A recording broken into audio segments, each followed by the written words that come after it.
हाय नमस्कार दोस्तों, आशा है कि आप लोग अच्छे से रह रहे होंगे और पढ़ाई कर रहे होंगे। अब तो ठंड का मौसम आ गया तो आप अपना ध्यान रखिएगा और पढ़ाई कंटिन्यू रखिए, क्योंकि अब आपका बोर्ड भी नज़दीक आ गया है। तो आप पढ़ाई को स्पीड भी बढ़ाइए और अपना सावधानी भी बरतना जरूरी है। आज देखेंगे हम तीसरा नंबर में सांद्रित अयस्का ऑक्साइड में परिवर्तन। सांद्रित अयस्का ऑक्साइड में परिवर्तन।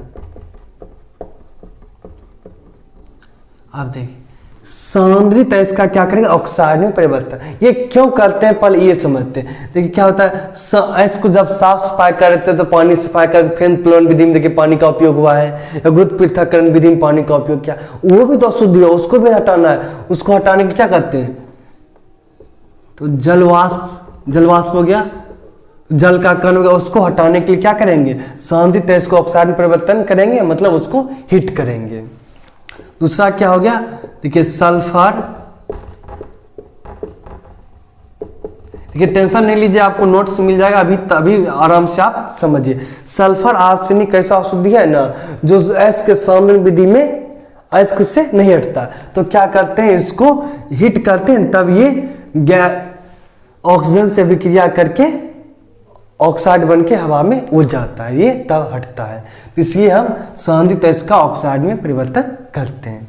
अब देखिए इसका दो विधि है, निस्तापन।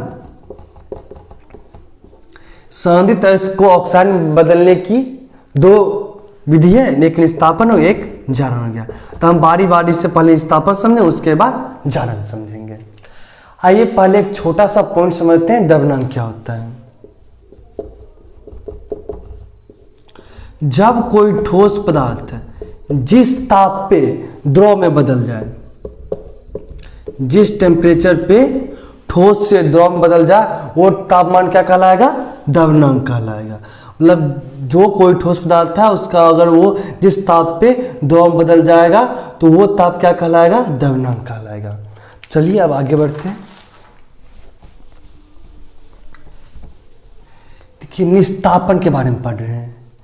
इसका इंग्लिश हो गया कैल्सिनेशन, अंग्रेजी भी कभी कभार ध्यान रखना जरूरी होता है। अयस्क को वायु की अनुपस्थिति में, अयस्क को वायु की अनुपस्थिति में यह सीमित मात्रा में, सीमित मात्रा हो गई बहुत कम मात्रा, तो क्या करेंगे, अयस्क को वायु की अनुपस्थिति में उसके द्रव्यमाप से कम ताप पे, द्रव्यमाप से क्या करना है, कम ताप पे गर्म करना है। उसके द्रव्यमाप से कम ताप पर गर्म करने की प्रक्रिया को क्या कहेंगे, निस्तापन।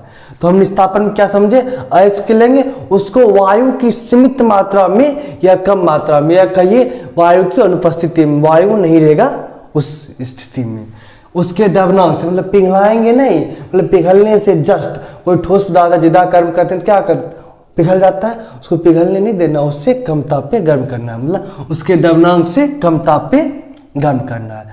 तो यह प्रक्रिया क्या कहलाएगी, निस्तापन। चलिए एक बात समझते हैं, अयस्क को वायु की अनुपस्थिति या सीमित मात्रा में उसके द्रव्यमाप से कम ताप पर गर्म करने की प्रक्रिया निस्तापन कहलाएगी। देखिए यह विधि किसके लिए यूज होगा, ऑक्साइड, कार्बोनेट, हाइड्रोक्साइड गैस के लिए। L2O3 ये क्या हो गया, ऑक्साइड एस, कार्बोनेट एस क्या हो जाएगा, FeCO3 हो गया कार्बोनेट एस का।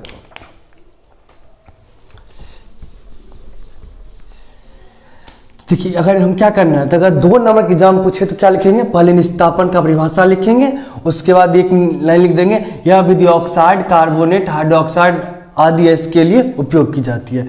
इसके नीचे देखिए अगर 2 नंबर का पूछे तो परिभाषा लिख दी, ये लाइन छोड़ सकते हैं, लेकिन एग्जाम्पल लिखना बहुत जरूरी होगा, और एग्जाम्पल लिखिएगा तभी आपको अच्छा मार्क्स मिलेगा।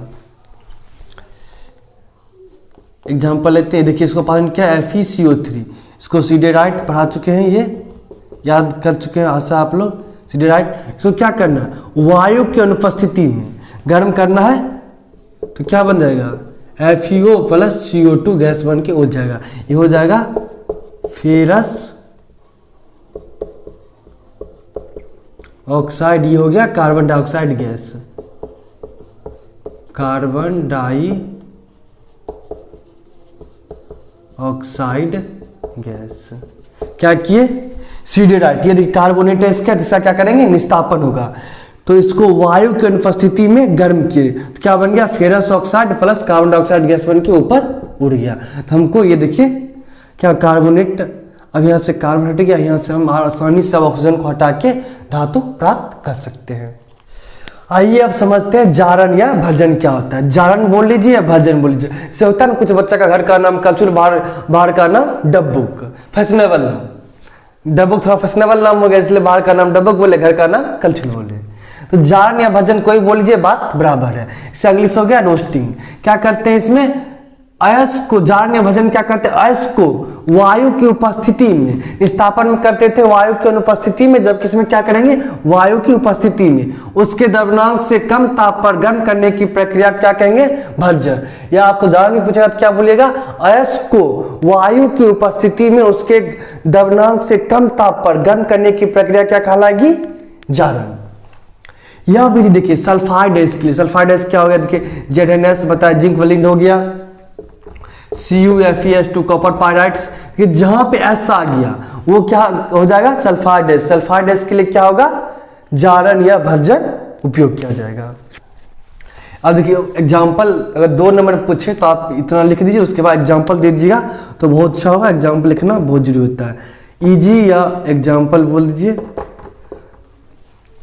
इजी हो गया, फ्रेंच का वर्ड हो गया शायद, तो बहुत सारा बच्चे मतलब पढ़ा रहे थे तो होता है इजी इजी लिखते थे तो उसको परेशानी होने लगता था, तो इसलिए एग्जाम्पल वो बात याद आ गया। तो हो सकता है कि आप लोग में भी ऐसा बहुत सारे बच्चे होंगे जो इजी और एक्स में परेशानी, इसलिए हम इजी लिखना बंद ही कर दिए, एक्स से हो गया एग्जाम्पल। क्योंकि बोलते थे एग्जाम्पल, बच्चा इजी दिख रहा था तो इसलिए बच्चा कन्फ्यूज हो जाता था, इस कारण से। देखिए क्या लिखते हैं, ZnS जिंक वेलिंड प्लस वायु की उपस्थिति में ऑक्सीजन है, इसको हिट किए तो क्या बन गया, zinc oxide plus sulphur dioxide gas. अब देखिए यहाँ पे बहुत सारे बच्चे को बैलेंस करें, देखिए यहाँ पे 2 ऑक्सीजन है, इधर यहाँ पे 3 ऑक्सीजन है, 1 जिंक है 1 जिंक है, सल्फर 1 है सल्फर 1, ऑक्सीजन नहीं दिखाता है। तो हम क्या करते हैं, इधर हम कितना लाना है, इधर 2 है, देखो उससे 3/2 से गुना कर देंगे, क्या होगा 3, इधर भी 3 ऑक्सीजन हो जाएगा तो इधर भी 3 ऑक्सीजन, क्या करेंगे 3/2 से गुना कर दिए तो ये 2 कट जाएगा, 3 ऑक्सीजन आ गया, इधर भी 1 2 3 ऑक्सीजन आ गया। अगर यहाँ पे दिक्कत हो रहा है तो एक लाइन आराम से लिख देते हैं, दोनों तरफ 2 से गुना कर दीजिए, क्या हो जाएगा 2 ZnS प्लस 3O2, ये 2 कट गया, ZnO 2 ZnO प्लस 2SO2। अब कोई दिक्कत नहीं, तो इसी चीज को यहाँ पे 2 लिख देते हैं, 2 ये इसको मिटाते हैं 3, ये हो गया 2, ये 2 हो गया। देखिए अगर बैलेंस नहीं करना है तब भी अगर एग्जाम्पल लिख दिए तब भी कोई दिक्कत नहीं है। तो इसका नाम क्या हो जाएगा, जिंक ब्लेंड, ये हो गया ऑक्सीजन गैस, ये हो गया जिंक ऑक्साइड, ये हो गया sulphur dioxide gas, sulphur dioxide gas. Notes मिल जाएगा, टेंशन नहीं लेना है आपको, नोट्स आराम से मिल जाएगा। तो क्या किए, जिंक ऑक्साइड, जिंक ब्लेंड है तो इसका क्या होगा, जारण होगा, निस्तापन होगा। सल्फाइड का आ गया तो इसका क्या होगा, जारण। वायु की उपस्थिति में, ऑक्सीजन की उपस्थिति में इसको हिट किए, डेल्टा का निशान क्या बताएगा, हीट टेम्परेचर का निशान बता रहा है। तो जिंक ऑक्साइड बन गया, उसके बाद सल्फर डाइऑक्साइड गैस बन के उड़ गया। तो हम जारण समझ गए, आशा है। जारण क्या होगा, अयस्क को वायु की उपस्थिति में उसके द्रव्यमाप से कम ताप पर गर्म करने की प्रक्रिया क्या कहलाएगी, जारण। यह विधि किसके लिए उपयोग की जाती है, सल्फाइड के लिए। उसके नीचे आप आराम से एग्जांपल लिख दीजिए, आपको आराम से 2 नंबर मिलेगा। इसका फायदा होगा कि आपको कॉपी चेक करने वाले के नजर में आपका अच्छा इमेज बनेगा, जहां आप थोड़ा मिस्टेक भी कीजिएगा ना, वहां भी आपको अच्छा मार्क्स मिलेगा। आइए समझते हैं निस्तापन तथा जारण में क्या अंतर है। ये भी कभी कभार आपको 2 नंबर में पूछ सकता है। आइए आप देखिए, परिभाषा तो समझ चुके हैं, आप आसानी से इसको भी समझते हैं। क्या हो, निस्तापन एक साइड लिख दें, एक साइड जारण।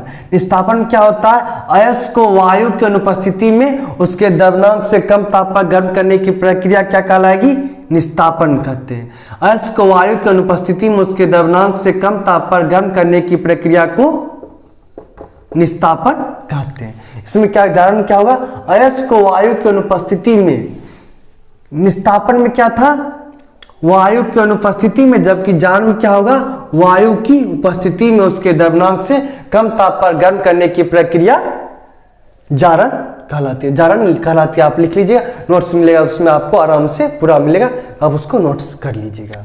देखिए निस्तापन क्या करते हैं, कार्बोनेट, हाइड्रोक्साइड, ऑक्साइड एसिड आदि के लिए निस्तापन प्रक्रिया उपयोग करते हैं, जबकि जारण क्या करते हैं, सल्फाइड एसिड के लिए। अब देखिए हम पूछते हैं, आप लोग बोलते जाइएगा, इतना अगर पूछेगा तो इतना अंतर दीजिए, काफी आपको 2 नंबर मिल जाएगा। 2 नंबर के लिए 2 पॉइंट देना जरूरी है। अच्छा हमको आप ये बताइए कि Fe2O3 इसके लिए निस्तापन होगा कि जारण होगा? 2 सेकंड का टाइम देते हैं। देखिए आप सही बोले, इसका क्या होगा, निस्तापन होगा, क्योंकि देखिए ऑक्साइड एस क्या है, ऑक्साइड एस के लिए पता है हमको क्या होगा, निस्तापन। अगर कहीं एस लिखा होता, अगर CuFeS2 अगर एस आ गया तो सल्फाइड एस हो गया, सल्फाइड एस हो गया तो क्या होगा, इसका जारण या भंजन, नहीं तो बाकी बात का क्या होगा, निस्तापन। ठीक, आशा है कि आप लोग अच्छे से समझोगे। अब नोट्स मिल जाएगा इसी वीडियो लेक्चर के अब अंत में। ये हम वीडियो मेरा बोलना ऑफ होगा तो आपको नोट्स दिखना शुरू हो जाएगा। Thank you. हो सके तो अगर वीडियो आप लोगों को अच्छा लगा तो चैनल को सब्सक्राइब कीजिए, शेयर कीजिए, लाइक कीजिए। Thank you.